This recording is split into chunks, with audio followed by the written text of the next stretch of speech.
I don't really ride this thing anymore. And yesterday I found myself kind of reflecting on that fact because I was gonna make a video with it. I was gonna go like ride this thing and make a video with it. But when I walked into the garage, looked at Rawstercross and walked past him, I couldn't help but feel I'd rather ride and make a video with any other one of these bikes. Which is funny because in the early days of Spin Dat, when I was working at the shop, it was only stuff like, it was only drop bar, road, and gravel content. Like very seldom did you see a mountain bike. And as I spent all of yesterday wasting time trying to convince myself that yes, you should go ride this and make a video with it, and then not doing it, found myself wondering, what changed? And it sort of came down to a really simple answer. When I had a job, when I worked at the shop, or when I worked in an office, I had somewhere I had to be. I didn't usually drive my car to get there because no matter what I seemed to get paid, it was never enough to pay for gas and all the stuff that comes with the car. So I would take my bicycle. And riding a bike like this on the road to try and get to an office or to work is hateful. It's just not a fun thing to do. Old Rawstercross here, significantly more efficient way of getting to work. But if you'll recall, on those commutes, the early days of when this bike was built, the BMX influence, like the tooling around, riding around on single track, taking this off-road, and just kind of beating it more than maybe it should. That playfulness, the way I ride, it's always been there. I just used to do it on this because a lot of my riding was done during a commute. Like I needed something that had a lot of utility to get me there, and I just sort of made do with what it was. And now that my commute has shifted from like 15 kilometers to 100 feet to my backyard to this garage, I don't really need that utility anymore. These days when I'm on a bike, it's pretty much purely for fun and making these videos. I don't need it to be like good at getting me to work. Playing with the bike is now work.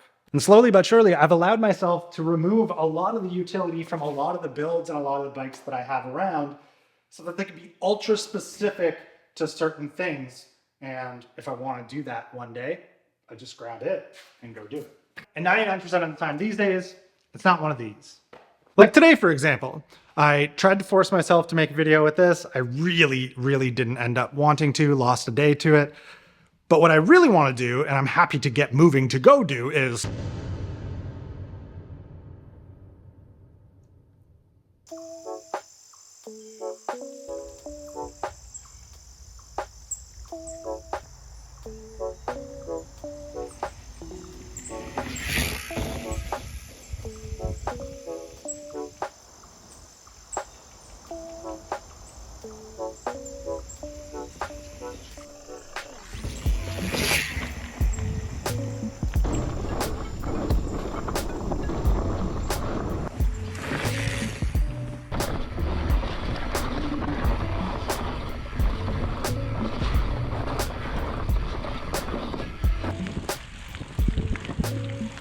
now, another thing that can't be overlooked is the absolutely monumental shift in development towards mountain bike infrastructure here on the east coast of Canada.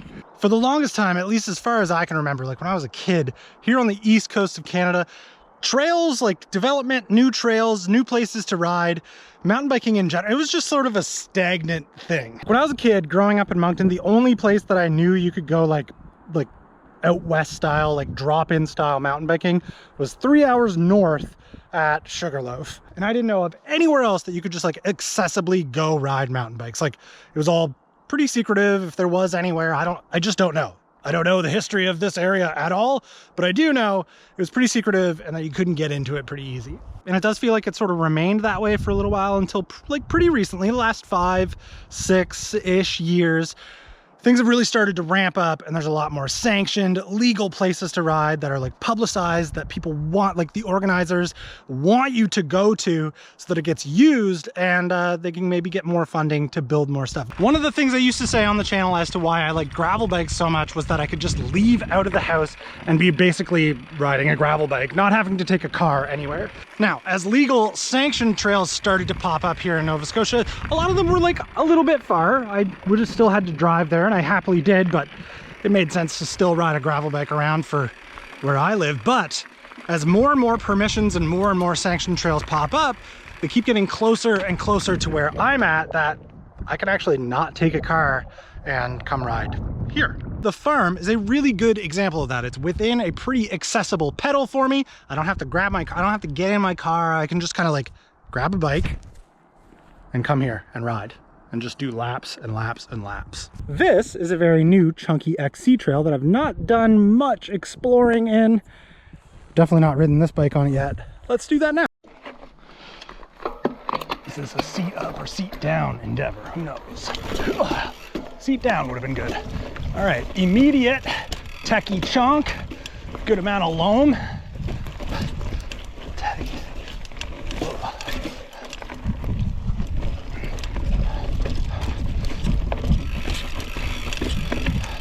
Oh yeah, this is fresh.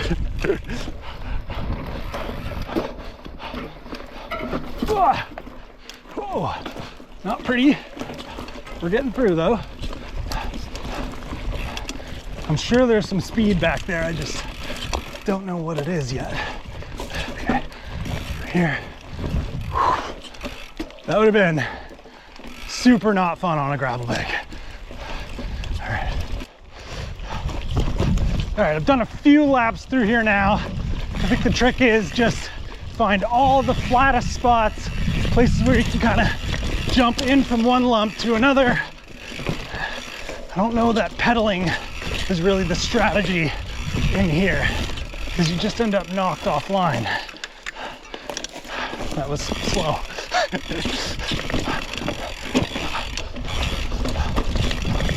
Pedal through here. Oh my gosh. Not finding any flow there, that's all right. Stay over here a little bit. Okay. That's not bad.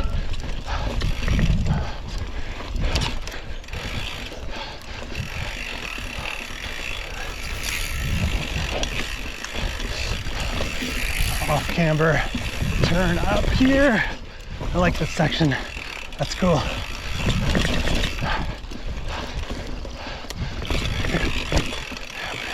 That's not bad.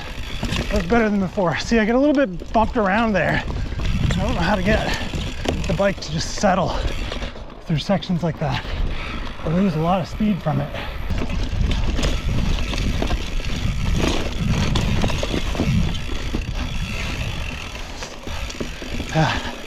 Still trying to figure out where the speed is in there. It's definitely there, but I don't have it.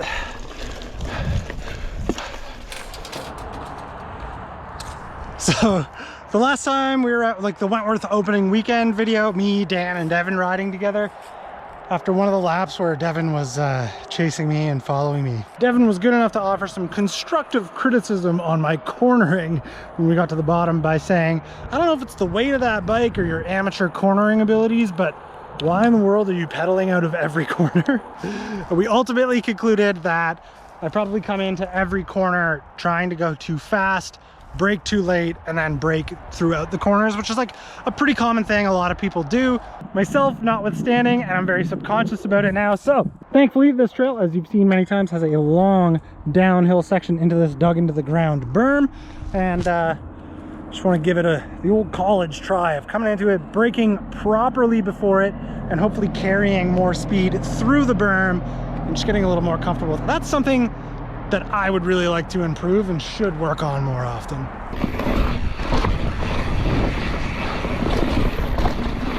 All right, brake a little earlier, carry speed through the corner. Oh, I had a little break at the end there, but better.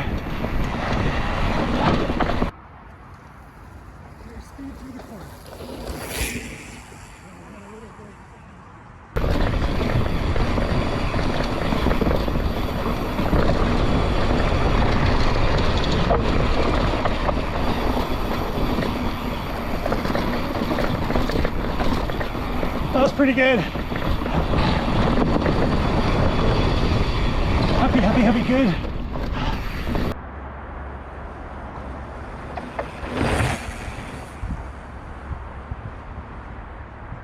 Yeah, that was easily some of the best cornering I've ever done. Just being conscious of braking into the corner, not through it. That was good. All right, no doubt that does feel a lot better. When you carry the speed through the berm, through the corner, you exit with a lot more speed, and that feels way cooler than going into it too hot and getting scared. It's just gonna kind of be like a weird thing to get used to. Going into corners slower, feels slower. I have to just kind of like switch the way my mind works. All right, I burned almost 1,500 calories. Not what I meant to do. I've got a marathon in a couple days. Let's get out of here. Oh my gosh, this descent. Immediately when I came in here, started riding this trail, and felt a little bizarre because I've been riding slacker bikes in here, but this thing's so light and nimble and amazing, and I love it. Just gotta get used to it. Yeah. Here, fast line right here.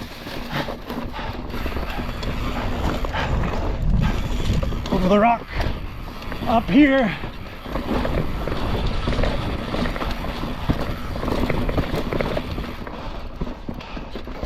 See, I'm pretty sure there's this kind of speed at the like chunky Lomi XC loop up there. Just need to keep riding it to find it. Anyway, I guess that's kind of the long and short of why you're not really seeing a whole lot of drop bar content out of this channel anymore. I'm not like forced to choose one to use it to get somewhere. I kind of have the ability to, you know, pick whatever I want and go play around with it. I'm just kind of lucky to have this myriad of mountain bike trail choices close enough pedal access wise that, you know, these are all starting to make a lot more sense to pick on a daily basis. Believe me, I recognize that's a very privileged position. I'm not saying that you should be able to do the same or that you should be doing. I'm explaining why I, in my situation, am not really riding drop bar bikes anymore, and I'm mostly riding these. Trust me, I understand it's not the same for everybody everywhere.